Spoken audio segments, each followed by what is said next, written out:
57년경에 고린도에서 기록되었습니다. 그리고 제가 오늘 참고 문헌은 뒤에 보면 있는데 제가 작년에 로마서 김영동 교수님 수업을 들었었거든요.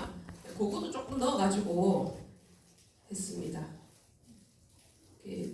유튜브 영상과 여러 가지 책과 김영동 교수님 수업 내용을 참고로 하여서 간단하게 했습니다. 수신자는 바울을 설립하지도 않고 자기 관할 아래 두지도 않은 로마 교회. 하지만 바울은 이 서신에서 적어도 친분이 있는 26명에게 안부 인사를 합니다. 저작 동기는 세 가지 요소가 복합되어 있습니다. 첫째로 베베의 로마 방문 계획입니다. 그리고 두 번째로 바울의 로마 방문 계획과 스페인 선교를 로마 교회가 도와줄 것을 소망합니다. 세 번째로 유대인 신자들과 이방인 신자들 사이에 갈등이 있다는 소식을 듣고 저작 동기로 보았습니다. 그리고 로마서의 배경 조금 긴데 그냥 쭉 읽겠습니다. 로마에는 수많은 수의 유대인들이 살고 있었다.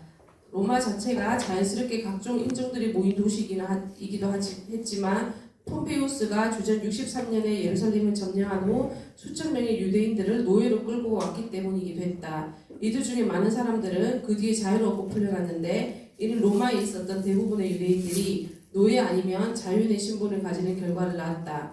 로마 교회의 기원에 대해서는 알려진 바가 거의 없다. 다른 지역에서 기독교로 회심한 유대인들이 로마의 복음을 들고 와서 유대인과 이방인 개종자 가운데서 제자를 양성하기 시작했던 것으로 보인다. 이들은 사도행전 2장 10절이 보여주는 오순절에 예루살렘으로 순례를 갔다가 복음을 듣고 돌아온 유대인일 수도 있고 본도의 아굴라와 브리스길라처럼 장사할 기회를 얻기 위해 대도시를 다녀온 유대인일 수도 있다.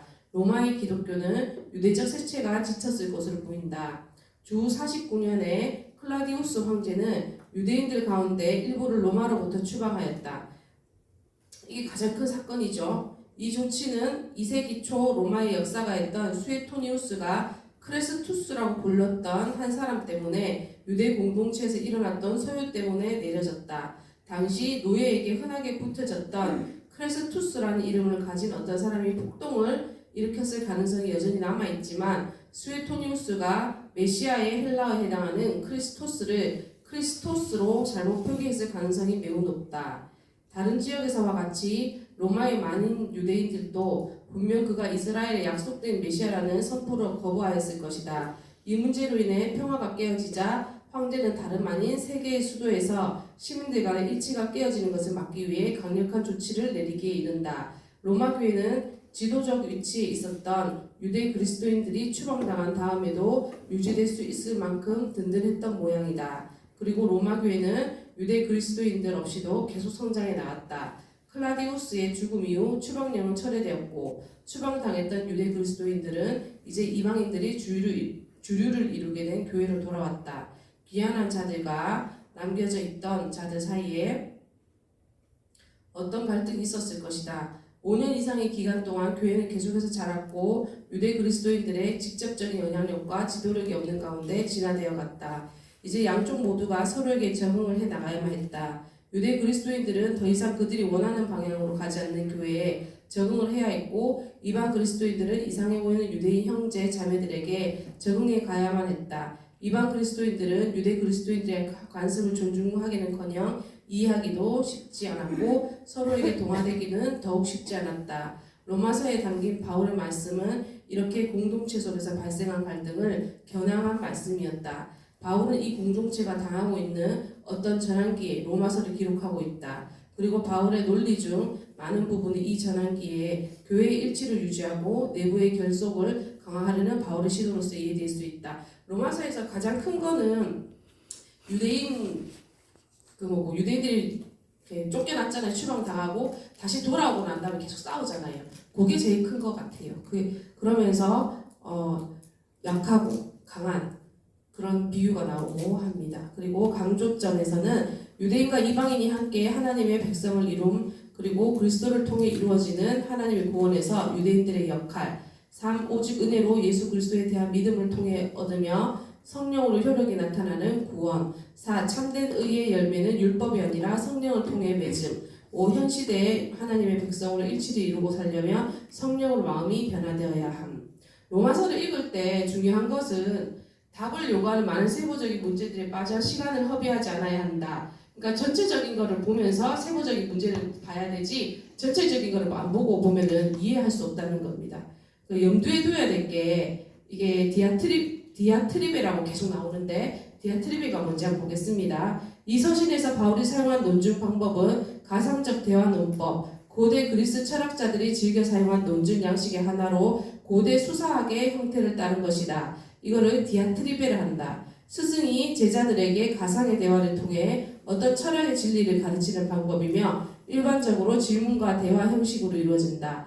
거의 대부분 가상적인 논쟁 상대자가 이의를 제기하거나 잘못된 결론에 도달한다. 이에 대해 스승은 절대 그럴 수 없다고 강하게 대응한 후에 잘못된 생각을 바로잡아주려고 애쓴다. 수사학적 질문들 디아트리베는 여러 부분에서 나옵니다. 여기서 이렇게 나오는 부분이 있고요. 그리고 대부분의 경우 바울은 잘못된 추론을 담고 있는 질문을 던지고 있다.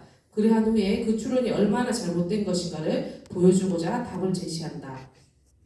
로마서를 읽을 때 모든 개별적인 지술은 전체 논증의 맥락에서 이해해야 한다. 2번 로마서에 나타난 논증의 성격은 개념들을 논리적인 순서에 따라 제시하는 것이다. 그러나 독자들은 이것을 그리스도의 경험의 순서를 반영하는 생각해서는 안 된다. 바울이 논증을 전개할 때 전체 복음의 내용을 한 번에 제시하지 않는다. 로마서의 특징을 한번 하겠습니다. 이 내용은 김영돈 교수님 수업할 때 내용입니다.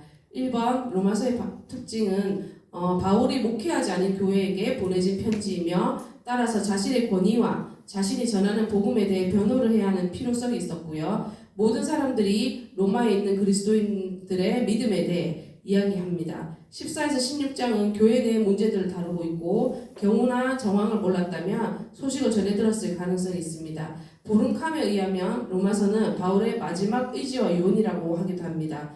2번 로마서는 바울의 가장 긴 신학적 논증을 담고 있습니다. 하지만 로마서는 바울의 신학적 사고의 개요나 논문이 아닙니다.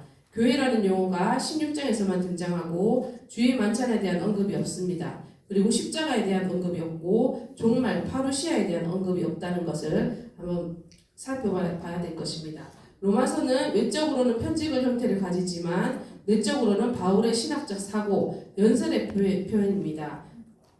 로마서는 다음과 같은 연설은 아닙니다. 법적 연설이나 토의 심의 연설, 제의적, 사회적, 훈시적 성격은 아닙니다. 그리고 성서에 대한 해석입니다. 로마서에서는 많은 구약의 말씀들이 인용되고 있습니다. 구약 성서에 대한 해석일 뿐만 아니라 로마서 자체도 해석입니다. 4번 예루살렘에서의 유대인들에 대한 박해의 가능성을 언급하면서 이를 위해 기도해 주기를 부탁하고 있습니다. 자신이 아닌 다른 사람을 대신해서 보내고 그 자신은 선화바 전도를 위해 떠날 수도 있었을 것인데 왜 예루살렘 행을 고집해야 했을까 한번 궁금증도 있습니다. 로마서의 주제 혹은 일관성을 보겠습니다. 하나님의 의, 다시 말해서 이스라엘의 하나님의 완전함, 성실함, 신실함을 변호하고 있습니다. 복음은 이스라엘과 맺은 하나님의 계약을 파기하는 것처럼 보입니다. 하지만 바울은 하나님께서는 이방인을 포함함으로 인해서 그의 약속을 변개하거나 파기하지 않았음을 주장하기 위해 이 편지를 기록하였다. 이를 두고서 고모는 믿음의 순종을 통해 종말론적인 또는 새로운 언약의 공동체를 만들어내는 유대인들과 이방인들을 위한 하나님의 은혜, 하나님의 공평하신 신실하심과 긍휼하심이다. 이 주제는 의라는 용어로서 처음부터 선언된다. 더글라스 문은 복음을 로마서의 주제라고 한다. 바울은 복음의 내용보다 효과를 강조한다. 바울 자신이 선교사라는 상황에서 바울이 전하는 복음이 그 관심의 초점이 될 것은 지극히 당연한 일이다. 이는 달리 표현하자면 복음 안에서 일어난 구원사 또는 하나님의 의이다. 하나님이 그리스도 안에서 하시는 일이 역사의 중심이며 그리스도의 십자가 부활은 구약의 성취이며 동시에 최후의 영광을 위한 기초이자 기대이다. 구약 성서 인용은 그의 편지들 가운데 89개 인용 중에서 로마서는 51번에 이르는 성서 인용을 하고 있습니다. 우리는 로마서를 읽을 때 다른 바울의 서신들과는 달리 보다 큰 신학적, 철학적 관심사들을 간과할 정도로 로마 교회의 특징과 개인의 상황에 매달리는 경향을 경계해야 합니다. 바울이 로마서에서 초대교회의 당면 과제들을 다루고 있었다는 것을 우리는 의심하지 않는다. 그러나 특히 로마서에서는 이 과제들이 궁극적으로 모든 시대에 통하는 교회의 그리고 세계의 과제이다. 하나님의 구원 계획의 연속성, 인간의 죄와 궁핍, 우리의 죄 문제를 해결하기 위한 그리스도 안에서의 하나님의 섭리, 성결의 삶을 위한 수단, 그리고 고난과 죽음에서의 보호 등이 그것이다. 둘러보기를 보겠습니다. 이 서신에서 다루는 문제는 로마에 있는 유대인 그리스도인과 이방인 그리스도인 사이의 긴장이다. 그리고 이방인의 율법 준수, 특히 디아스포라 유대인의 정체성을 결정하는 세 가지 기본 요소, 즉 할례와 안식일 준수와 음식법과 관련해서 이견이 있었던 것으로 보인다. 실천적인 면에서 문제는 이방인이 이러한 요소들과 관련된 유대인의 율법을 준수해야 하느냐다. 신학적인 면에서 문제는 복음, 즉 하나님의 의에서 얻을 수 있는 그의 의로운 구원을 율법을 행함으로 얻든지 아니면 그리스도 예수에 대한 믿음과 성령의 은사로 얻는지에 관한 것이다. 처음부터 마지막까지 논증을 이끌어간 것은 결론 부분에 나타난다. 그것은 하나님이 유대인과 이방인에게 그리스도 예수를 본받아 서로 뜻이 같게 하여 주사 그들이 한 마음과 한 입으로 하나님 곧 우리 주 예수 그리스도의 아버지께 영광을 돌리게 하려 하신다는 것이다. 논증의 초점은 하나됨을 가능하게 하는 것이다. 그것은 그리스도 예수에 대한 믿음에 근거하여 유대인과 이방인이 동일하게 받는 그리고 성령의 은사를 통해 효력을 발휘하는 하나님의 의다. 이어서 바울은 베베를 청구하고 친구들에게 무난 인사를 하며 마지막 권면과 인사와 성령으로 서신을 마무리한다. 이 서신의 논증은 크게 네 부분으로 구성되어 있고 각 부분은 다음 부분을 전환하는 역할하는 고백적인 진술로 끝난다. 첫 번째, 먼저 인간의 죄 문제를 다룬다. 죄의 보편성을 보여주고 이방인과 유대인이 동일하게 죄인이다. 율법은 유대인들에게 우월성을 주지 못한다. 다음으로 그리스도께서 죄 문제를 효과적으로 해결하심으로써 하나님과의 올바른 관계가 오직 믿음에 근거한다는 것을 알려준다. 이것을 보여주는 첫 번째 증거는 우리 모든 사람의 조상 아브라함이다. 2번, 율법이 의도했으나 이룰 수 없었던 의가 어떻게 그리스도에 대한 믿음과 성령의 은사를 통해서 이루어지는지를 다룬다. 율법은 인간의 죄를 해결할 능력이 없었기 때문이다.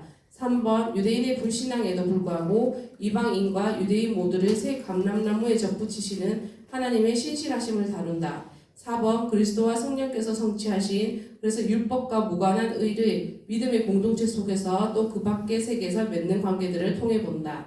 구조가 있는데 구조는 이렇게 자세하게 했는데 그냥 한번 읽어보시면 될 것 같습니다.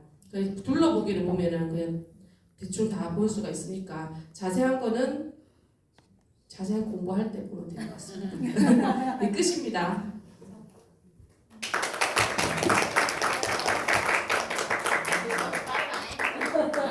시험 기간이라서 빨리 하고 끝내려고